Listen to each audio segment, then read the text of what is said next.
अस्सलाम वालेकुम ख़वातीन हज़रात, मैं हूं आपका मेज़बान सुमैर। तो आज के नए प्रोग्राम में हम आपको खुशामदीद कहते हैं। दोस्तों, आज भी हमारे पास बहुत ज़बरदस्त किस्म की अपडेट्स हैं, बहुत ज़बरदस्त किस्म की ख़बरें।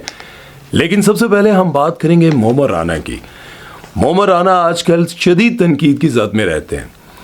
लोग कहते हैं कि इस कदर डाउनफॉल हमने कभी किसी का नहीं देखा, और शायद यही दुख है उनको कि हर वक्त वो नशे में रहते हैं। यही दुख है कि हर वक्त वो नशे में रहते हैं। जब भी उनका कोई इंटरव्यू आता है, जहाँ भी वो मीडिया वालों से बात करते हैं या फिर किसी शो में आते हैं, तो गिरते पड़ते कभी नशे में बात करते। बसंत जो है वो बसंत है, मुझे पतंग नहीं, मुझे गुड्डी उड़ाने का शौक है, मैं गुड्डी उड़ाता हूँ। उनकी आवाज़ लड़खड़ा रही होती है, उनकी बातें किसी को समझ नहीं आ रही होती, इस तरह लगता है कि जैसे वो नशे में है। और जब से वो थिएटर पर काम कर रहे हैं, तब से लोग कह रहे हैं कि ऐसा जवाल हमने किसी स्टार पर नहीं देखा। क्योंकि मोमर राना वो एक्टर हैं जिन्होंने पाकिस्तान की सुपर डुपर हिट फिल्मों में काम किया, जैसे चूड़ियाँ। पता नहीं कितना बिजनेस किया यार, कितने साल तक वो चलती रही।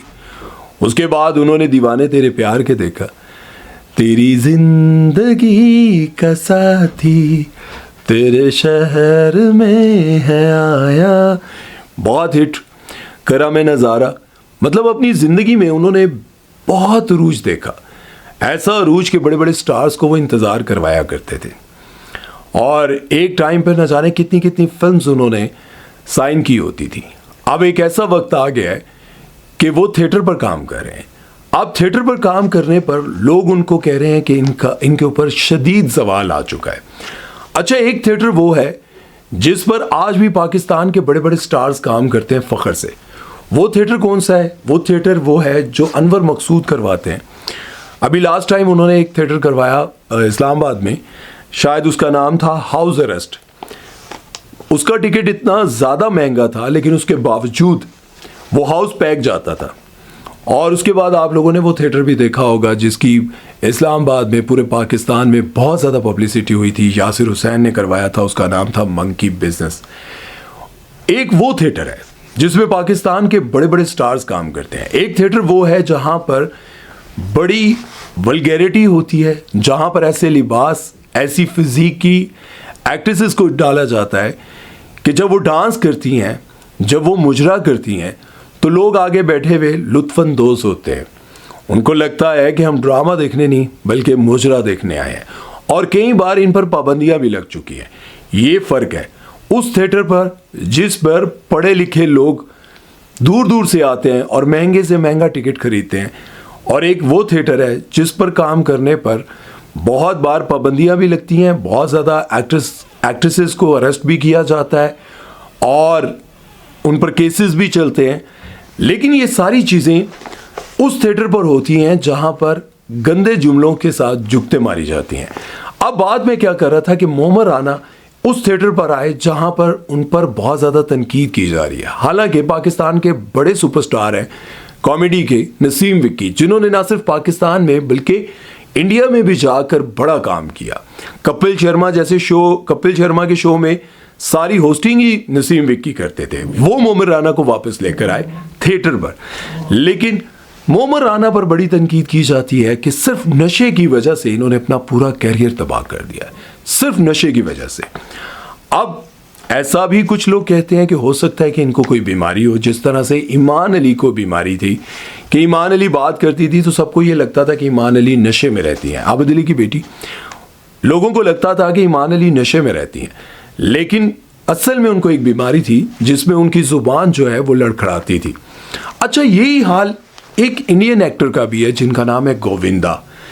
गोविंदा अपने दौर के उस लेवल के सुपरस्टार थे जिन्होंने अमिताभ बच्चन और शाहरुख खान को भी इंतजार करवाया, जो अपनी जिंदगी में हर नए आने वाली उस गाड़ी में सफर करते थे जो किसी के पास नहीं होती थी। मर्सिडीज, BMW, जो भी महंगी तरीन गाड़ियां थी उनमें वो सफर किया करते थे।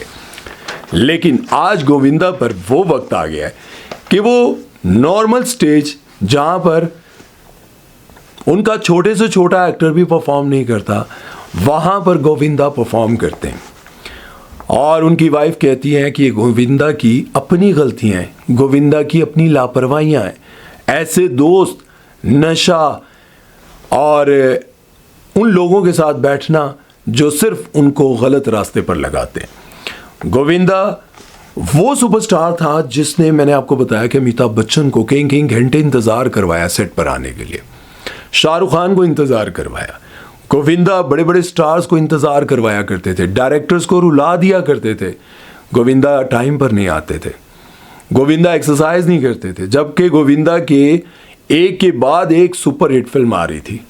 लेकिन गोविंदा आज इस स्टेज पर आ गए कि वो एयरपोर्ट से निकलते हैं, टैक्सी में बैठते हैं और एक स्कूल में जाकर स्कूल के एनुअल जो वो होता है, फंक्शन होता है, वहाँ पर जाके डांस परफॉर्म करते हैं।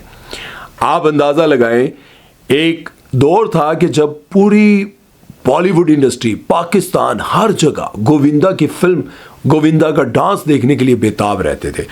आज बड़े बड़े इवेंट पर गोविंदा को नहीं बुलाया जाता और गोविंदा जो है वो नॉर्मल स्कूल, किसी पार्टी, किसी शादी पर डांस परफॉर्म करके रोजी रोटी कमा रहे हैं। और उनकी जो वाइफ है वो उनके खिलाफ बोलती हैं कि गोविंदा ने अपने वक्त को ज़ाया किया, और आज भी गोविंदा उस तरफ नहीं चल रहे जहां उनको चलना चाहिए था। ये सारा कुछ आपको पता है क्यों होता है? ये इसलिए होता है कि जब आप अपने अरूज पर अपने आप को नहीं संभालते, अपना पैसा नहीं संभालते। और मैं ये समझता हूँ कि मोहम्मद राना पर जो तनकीद हो रही है, अगर तो उनको ये बीमारी होती तो लास्ट टाइम एक शो में वो गिर ना रहे होते। आपने देखा होगा कि उस शो में वो गिर रहे थे, लोग उनको संभाल रहे थे, पकड़ रहे थे, डांस करने की कोशिश कर रहे थे, वो लड़खड़ा रहे थे। तो यूं ये बात साबित होती है कि वो नशे के आदी हो चुके हैं। और मेरा ख्याल है कि कोई अच्छा दोस्त जो उनका इलाज करवाए, जो उनको हॉस्पिटल ले जाए और उनको इस बीमारी से निजात दिलाए, मैं ये समझता हूँ कि जब वो ठीक हो जाएंगे तो उसको दुआएं देंगे।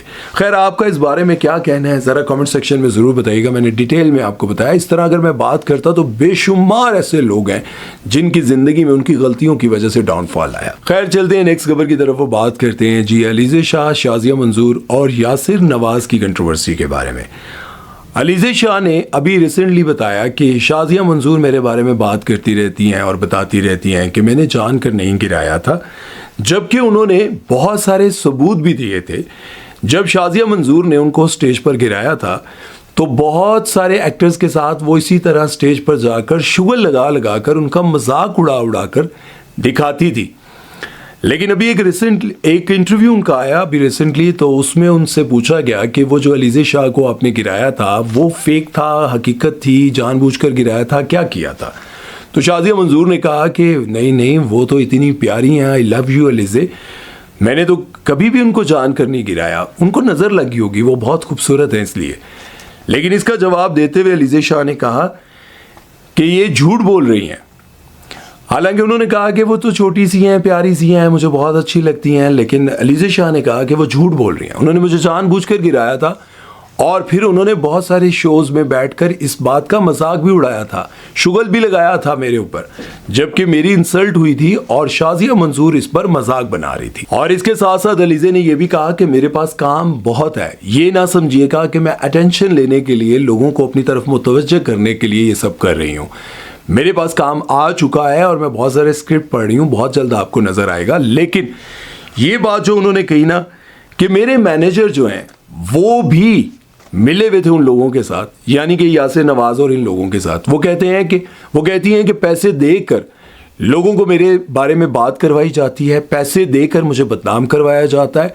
और मेरे मैनेजर जब भी मैं जवाब देने लगी होती थी तो वो कहते थे कि आप जवाब ना दें, आगे ही आपका बुरा वक्त चल रहा है, तो कहीं ऐसा ना हो कि और आप बदनाम हो जाएं। तो बाद में मुझे पता चला कि मेरे मैनेजर भी उन्हीं से पैसे लेते थे। उनका इशारा यासिर नवाज, शाज़िया मंजूर और इन्हीं लोगों की तरफ था। और आपको याद होगा जुगन काजिम के शो में भी इसी तरह बात हुई तो जुगन काजिम ने भी इनका मजाक उड़ाया था गिरने का। तो बाद में जुगन काजिम की एक बात बहुत अच्छी है, उन्होंने कहा कि बेटा करके कहा, अलीज़े आप मेरे बेटियों जैसी हो, आप मुझसे छोटी हो, तो मैं आपसे माफ़ी मांगती हूँ। मुझे जुगन काजिम की ये बात बहुत अच्छी लगी थी। जब उनको लगा कि यार मेरी बातों से वो हर्ट हो रही है तो मैं उनसे माफ़ी मांग लेती हूँ। तो जब इन्होंने माफ़ी मांगी तो ये मुझे बड़ा अच्छा लगा कि यार जुगन काजिम के अंदर वाकई एहसास था और उनको लगा कि यार माफ़ी मांगनी चाहिए। और एक और आपको मैं बात बताऊँ अलीज़े शाह की, जब इनके बारे में कोई अच्छी बात करता है, इनको मैंने देखा है कि किसी ने इनको अच्छा कमेंट किया है ना, तो वो उसका जवाब भी देती हैं। उनको इस वक्त हौसला चाहिए।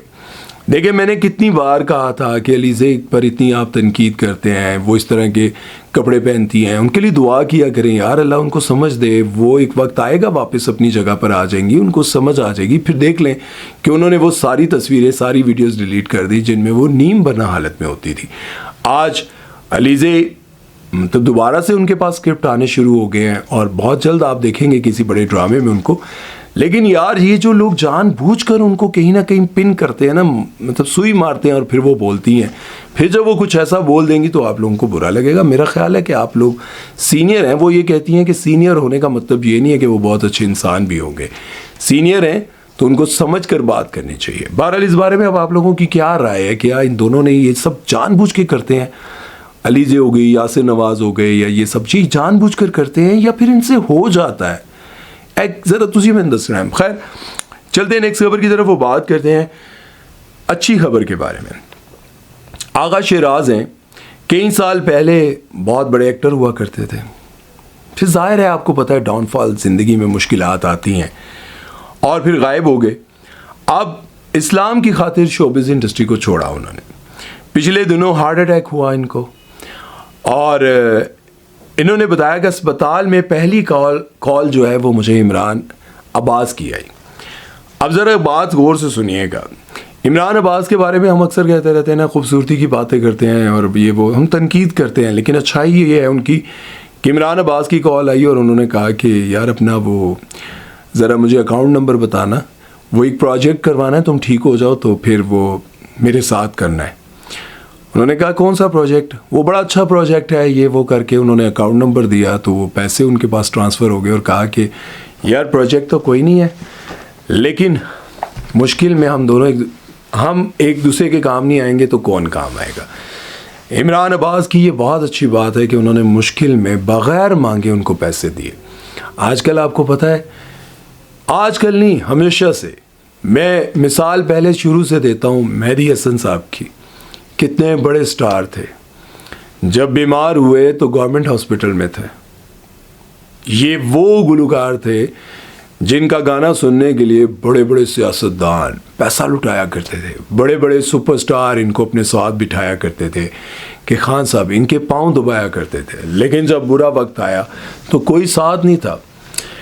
ठीक है, इसी तरह से शौकत अली, नाम लूं तो बेशुमार लोग हैं, बेशुमार लोग हैं जिनकी ज़िंदगी में मुश्किल वक्त आया तो कोई फनकार साथ नहीं था। हालात इतने बुरे थे। और एक और आपको मैं बात बताऊं कि बहुत सारे ऐसे फनकार भी हैं जिनके मर जाने के बाद पता चलता है कि ये न जाने कितने लोगों के घर चला रहे थे। और उस वक्त मैं हैरान होता हूं कि यार लोग इनको मरासी तो पता नहीं क्या कुछ कहते हैं, लेकिन जब वो मरते हैं तो फिर बहुत सारे लोग सामने आते हैं और कहते हैं कि यार बहुत अच्छा इंसान था, बहुत अच्छा इंसान था।